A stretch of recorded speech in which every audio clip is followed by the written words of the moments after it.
Chapter of money, सबसे पहले meaning and evaluation of money. Money का मतलब क्या है, उसका मीनिंग क्या है वो देख लेते हैं पहले। A thing which is commonly accepted as a medium of exchange is called money. माने वो सभी चीजें जिसको आप एक्सेप्ट करते हो as a medium of exchange.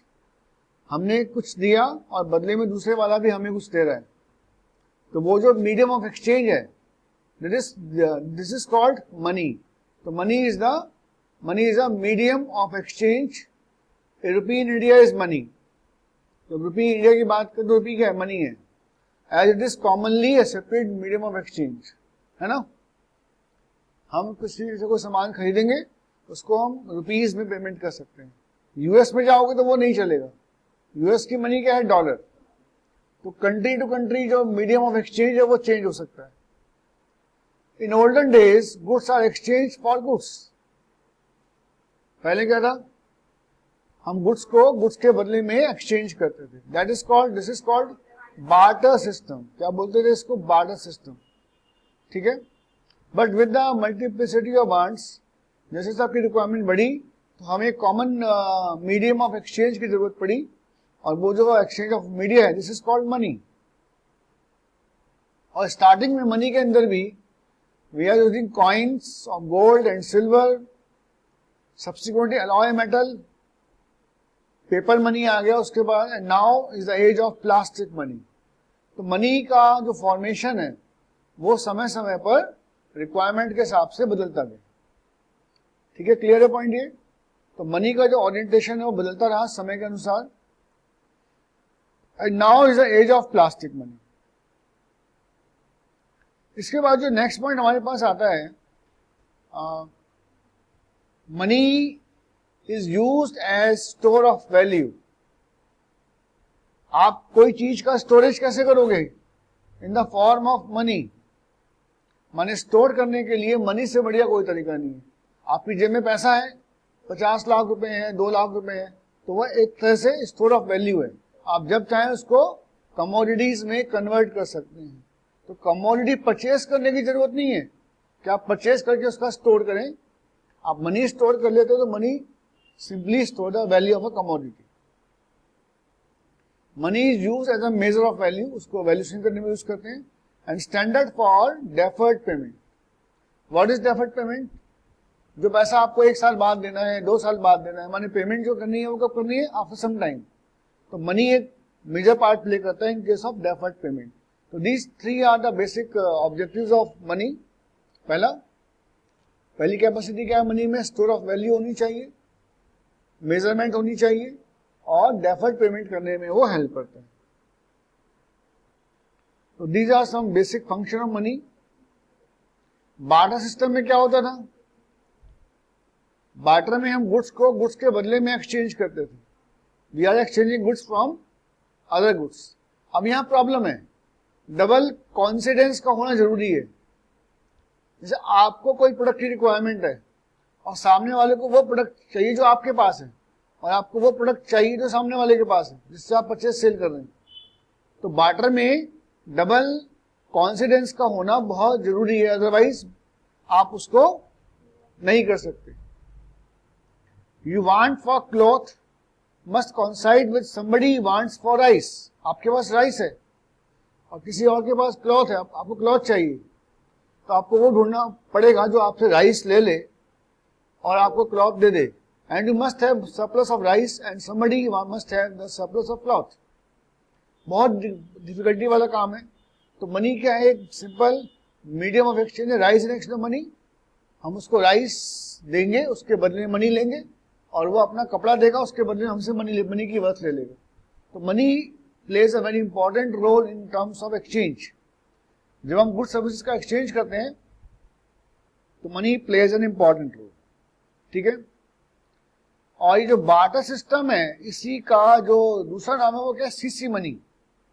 Commodity for commodity money is also called barter system. क्या बोलेंगे इसको, सीसी मनी, ठीक है। This is called CC money. Clear है पॉइंट ये, कॉल्ड सीसी मनी। तो money can be defined as CC money, माने commodity to commodity. Barter system को, माने जो बार्टर सिस्टम है उसी का दूसरा नाम क्या है? CC money, commodity to commodity. तो नो नीड ऑफ कंफ्यूजन, माने एक्सचेंज करते हैं हम commodity to commodity is also called CC money, where goods are exchange for goods, and this system is called barter system. CC economy के अंदर बोल दीजिए CC money, हाँ CC economy, this is called CC economy, जहां पर main work किससे होता था? Through a barter system, is called CC economy. बिल्कुल ठीक बात है। हाँ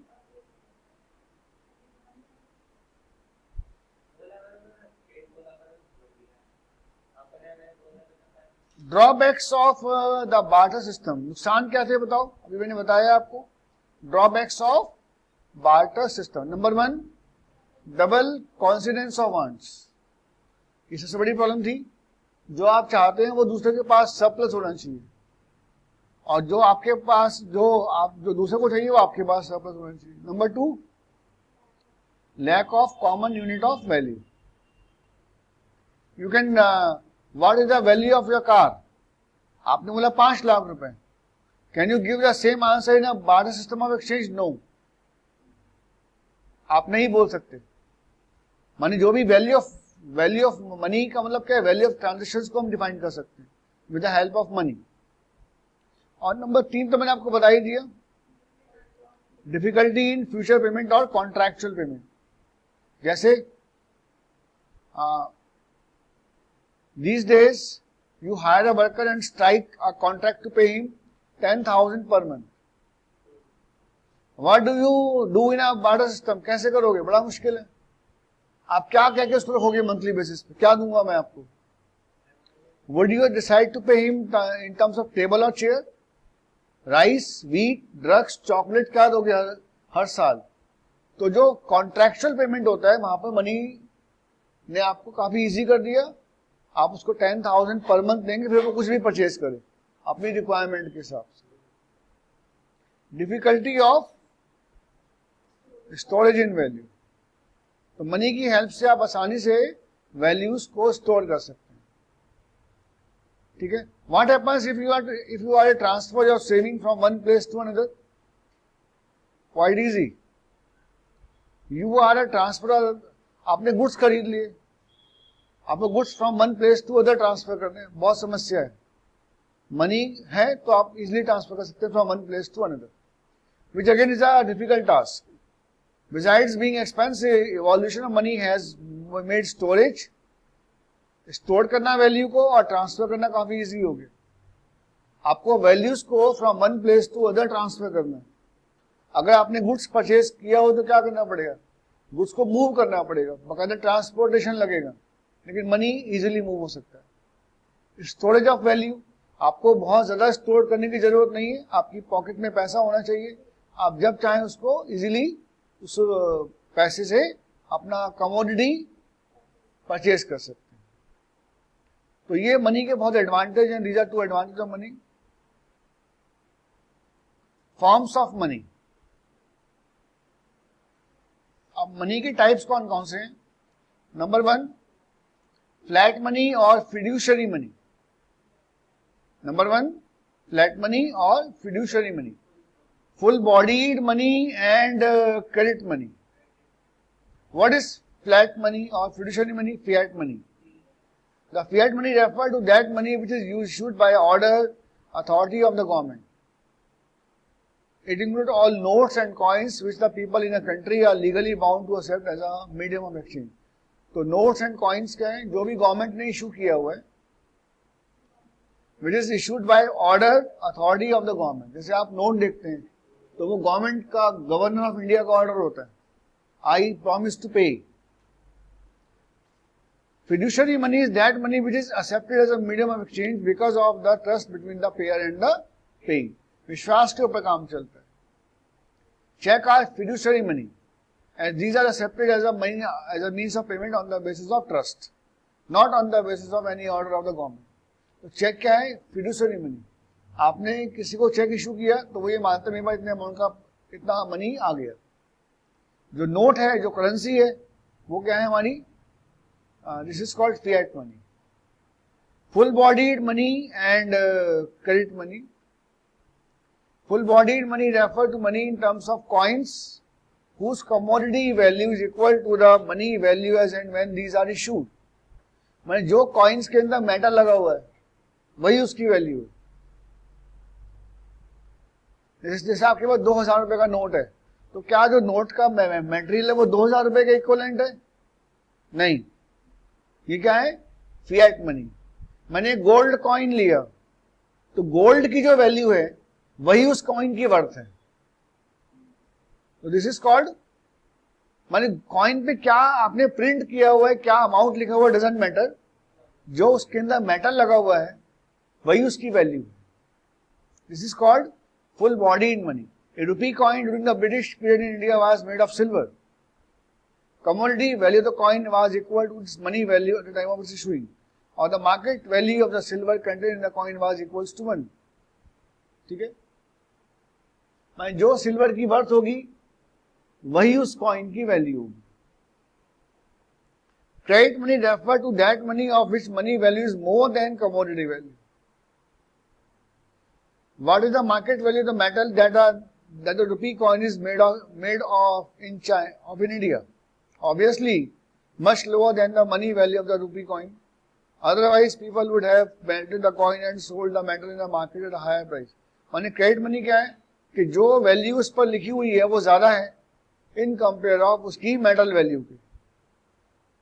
जैसे मैंने एग्जांपल दिया, आपके पास 5 रुपए का कॉइन है, 10 रुपए का कॉइन है, तो उस कॉइन के अंदर जो मेटल है उसकी वैल्यू कम है और जो प्रिंटेड है वो वैल्यू ज्यादा है। अदरवाइज क्या होगा, कोई भी इस मेटल को मेल्ट करके अपना वसूल कर लेगा, तो मेल्टिंग नहीं हो सकती क्योंकि उसकी वैल्यू ऑलरेडी ज्यादा है। तो this is called credit money. और फुल बॉडीड में क्या होता है, value equals to the value of the coin. जबकि क्रेडिट मनी में क्या होता है, वैल्यू ज्यादा है और जो उसके अंदर मेटल लगा है उसकी वैल्यू कम है। These are some points जो मैंने आपको बताए about money। Money value equals to commodity value और क्रेडिट मनी में money value greater than commodity value। ठीक है, तो this is called full body and credit money. So I think आपको ये एग्जांपल समझ में आ गए होंगे क्वेश्चन जो हैं। और यहां पर अब नेक्स्ट जो पॉइंट आता है, this is called supply of money. This is called supply of money. Supply of money is a stock concept. Supply कौन करता है, गवर्नमेंट ऑफ इंडिया करती है। हर कंट्री की जो गवर्नमेंट है वो सप्लाई करती है। It refer to total stock of money held by the people of a country at a point of time. Total stock of money held by the people, जो people ने held कर रखा है of a country at a point of time. जो भी उस country के लोगों के पास मनी है, जो स्टॉक है उनके पास पैसे का, this is called supply of money. It is important to note that the supply of money does not include, क्या क्या नहीं आएगा, स्टॉक ऑफ जो पैसा गवर्नमेंट के पास स्टॉक कर रखा है, stock of money held by the banking sector, जो बैंक में है और जो गवर्नमेंट के पास है वो नहीं आएगा। जो पब्लिक के पास है वही सप्लाई ऑफ मनी का पार्ट बन जाएगा। And the stock of money, stock of money held by the supplier of money is never treated as a part of the supply of money in the country। stock of money held by the supplier of money, माने जो money supply कर रहा है RBI, तो वो उसके पास जो hold होता है वो supply of money of the country नहीं माना जाता। इसीलिए बैंक के पास जो पैसा होता है और जो money held by the government है, ये सप्लाई ऑफ मनी का पार्ट नहीं होगा। तो कौन सा पार्ट होगा सप्लाई ऑफ मनी का, जो पैसा पब्लिक के पास है, held by the public.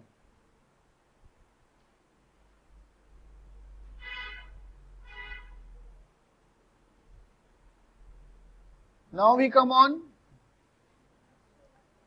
how to measure money supply। Money को मेजरमेंट करने के लिए, मनी सप्लाई को मेजरमेंट करने के लिए हमारे पास 4 क्राइटेरिया हैं। पहला M1, M2, M3, M4।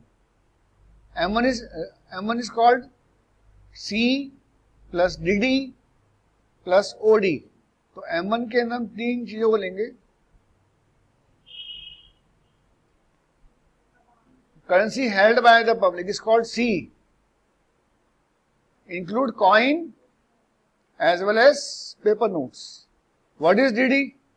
Demand deposit of the people with the commercial bank। जब लोग चाहें तो बिना किसी इंफॉर्मेशन देके बैंक से पैसा निकाल सकते हैं, तो ये भी मनी सप्लाई का पार्ट होगा। OD, demand deposit with RBI of public financial institutions, demand deposit with RBI of foreign central bank and of the foreign government. भाई डिमांड डिपॉजिट का जो मेन मतलब होता है बेसिकली क्या होता है कि पैसा तो बैंक में है, लेकिन जब चाहें आप उसको फॉरेन विड्रॉल कर सकते हैं without any further without any giving notice. तो डिमांड डिपॉजिट जो है with the commercial banks and with the RBI also the part of supply of money. तो money held by the public, currency held by the public तो है ही है, साथ में ये दोनों पॉइंट उसमें और आएंगे।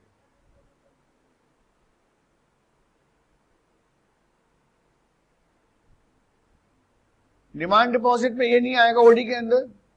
अदर डिपॉजिट्स में deposit of the government of the country with RBI, माने गवर्नमेंट जो आरबीआई के पास जमा करेगी वैसा वो नहीं आएगा। Deposit of the countries banking system with RBI, माने आरबीआई के पास जो औरों ने डिपॉजिट किया हुआ है वो आएगा, लेकिन अगर बैंकिंग सेक्टर ने या गवर्नमेंट ने आरबीआई के पास डिपॉजिट कर रखा है अपना पैसा तो वो इसमें नहीं आएगा। नंबर 2 आपको लर्न करना है, बहुत ज्यादा इतना इंपॉर्टेंट पॉइंट नहीं है। तो अगर मैं इसको शॉर्टकट में देखता हूं M1 को, तो क्या क्या आएगा देखिए M1 में, एक बार दोबारा देख लेते हैं। तो पहला करेंसी विद पब्लिक, माने वो करेंसी जो पब्लिक के पास है।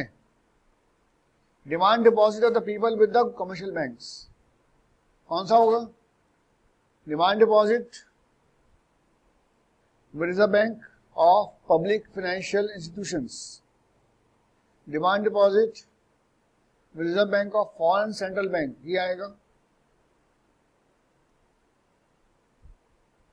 माने ये दो तो हैं ही आपके, तीसरे में आएगा ये अदर डिपॉजिट विद आरबीआई। तो आरबीआई के पास 3 डिपॉजिट हम लेंगे चलेंगे, कौन सा? एक तो पब्लिक फाइनेंशियल इंस्टीट्यूशन जो डिपॉजिट कर रखा है, अदर फॉरेन बैंक ने डिपॉजिट कर रखा है, और इंटरनेशनल फाइनेंशियल इंस्टीट्यूशंस। तो तीनों के बाद ये जो अदर डिपॉजिट है ये इसका पार्ट होगा, ठीक है। ये आपको लर्न करना पड़ेगा कि M1 में क्या क्या चीजें आती हैं, तो सारा ऐड करके we can find out M1 supply of money.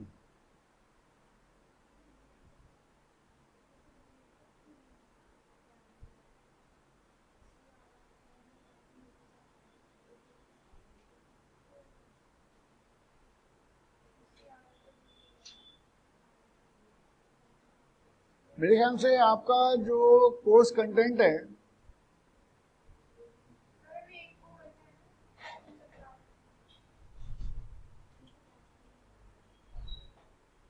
Who supply money, money कौन सप्लाई करेगा कंट्री के अंदर? Central bank of India, commercial bank and the government. These 3 are responsible for supply of money in a country. RBI is the principal supplier of money. RBI issue currency on the basis of minimum reserve system, ठीक है। Commercial bank are the second significant, तो पहले कौन है? RBI, दूसरा commercial banks और तीसरा government.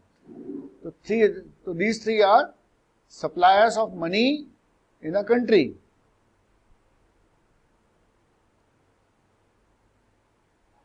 तो इस चैप्टर में जो हमारा कॉन्सेप्ट है वो यही था बस खाली, बाकी इस चैप्टर में आपके मतलब का और कुछ नहीं है, बाकी डायरेक्ट क्वेश्चंस हैं। Money is anything which is commonly accepted as a medium of exchange, it's called money. It has been invented to overcome the difficulties of barter system. क्यों इंट्रोड्यूस किया गया मनी को? ताकि जो बार्टर सिस्टम की परेशानियां हैं वो खत्म हो जाए. What is barter system? Commodities are exchanged for commodities. This is also called commodity for commodity exchange economy or CC economy. It requires double coincidence होना चाहिए, common unit of exchange होना चाहिए, system of future payment of deferred payment में problem हो जाएगी, lack the system of storage and transfer of values. तो ये इसके डिसएडवांटेज थे. इन डिसएडवांटेजेस को रिमूव करने के लिए ही हमने मनी को इंट्रोड्यूस किया. आज जब मैं मनी की बात करता हूं तो मनी में क्या क्या आएगा? तो मनी की हमारे पास डिफरेंट फॉर्म्स हैं. तो फॉर्म्स ऑफ मनी मतलब पहला फिएट मनी. फिएट मनी मतलब issued by order authority of the government. जो गवर्नमेंट ने नोट इशू कर रखा है उसको बोलते हैं fiat money. Is that money which is accepted as a medium of exchange because of trust between the payer and paying. तो इसका एग्जाम्पल क्या था? चेक. माने पेयर एंड पेई, उसको हम चेक से रिप्रेजेंट करके पेमेंट कर सकते हैं. फुल बॉडीड मनी में क्या था? जितना उसका वैल्यू है, जो उसके अंदर मेटल या प्रोडक्ट लगा हुआ है वही उसकी वैल्यू है. एग्जाम्पल बताओ. पहले इसका बताओ, फिएट का क्या एग्जाम्पल है? फिएट मनी का note.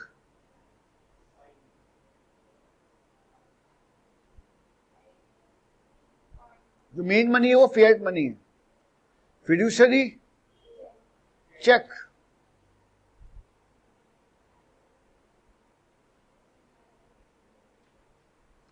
Full bodied silver coin या गोल्ड कॉइन. गोल्ड और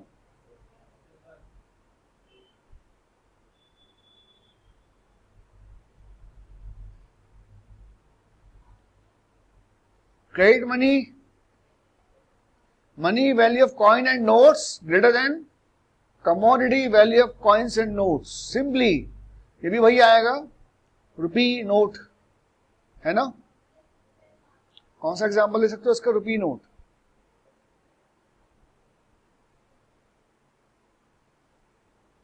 तो these are some examples of forms of money.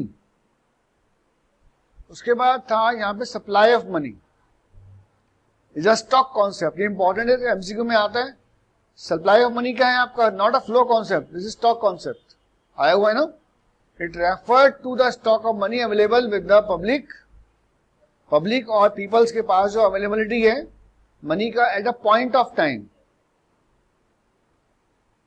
Is called supply of money. Stock of money with the government and with the banking system of the country is not considered as part of supply money. तो जो पैसा government के पास है या जो पैसा किसके पास है? बैंकिंग सिस्टम में, वो सप्लाई ऑफ मनी का पार्ट नहीं माना जाएगा. कंपोनेंट्स ऑफ मनी सप्लाई ये M1 है. तो आपके कोर्स में खाली M1 है, तो उसी को आप देखेंगे. This is your M1.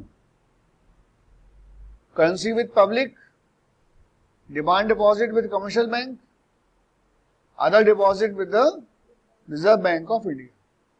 ठीक है, तीन चीजों को लेंगे तो क्या निकल जाएगा हमारे पास? Supply of money by using M1.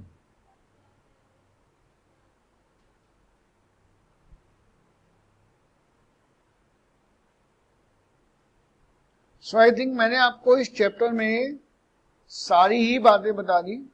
And we have a lot of questions. अभी हमारे पास टाइम है, थोड़ा सा एक दो क्वेश्चन डिस्कस करते हैं. Barter system refer to that system where in goods are exchange for goods. Number 1, goods are exchange for goods is called barter system. Which of the following is a typical characteristics of a barter system? क्या होना चाहिए? Double coincidence of funds. ये बहुत important है, इसके बिना काम नहीं करेगा. Which of the following is commonly accepted definition of money? Store of value, accepted as a medium of exchange.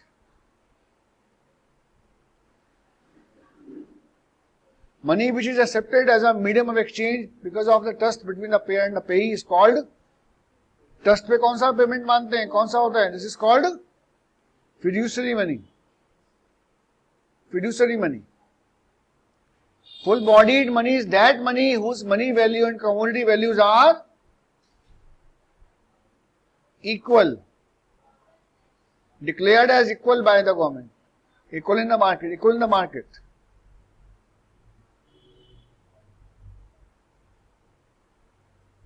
Money that is issued by the authority of India is called fiat money. When money, value of money exceed commodity value, this is called credit money.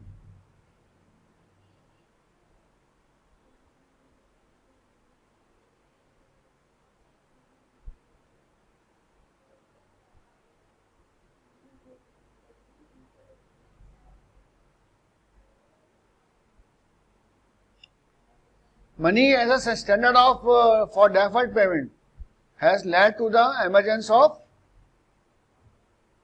Financial market का. ये दोनों important है. Commodity market भी rise होती है और financial market. Which of the following is the component of M1 measure of money? Term deposit, demand deposit, cash demand deposit. Bank money is that money which is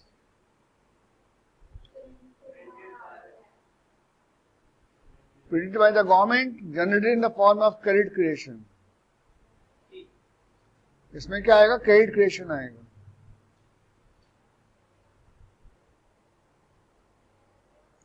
Who supply money in India? All of these. RBI. All of these हैं.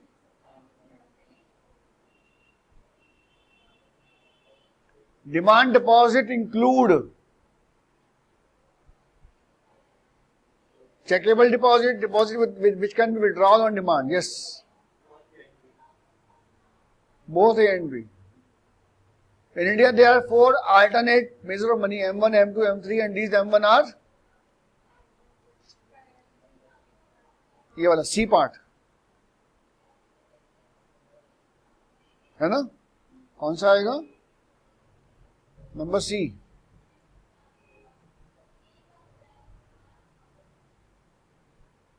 Supply of money is a stock variable. Very good. In India, coins are issued by Ministry of Finance. याद कर लीजिए. Coin RBI issue नहीं करता. Coin करेगा Ministry of Finance. So we have a lot of questions in this chapter. आप उनको practice कर सकते हैं.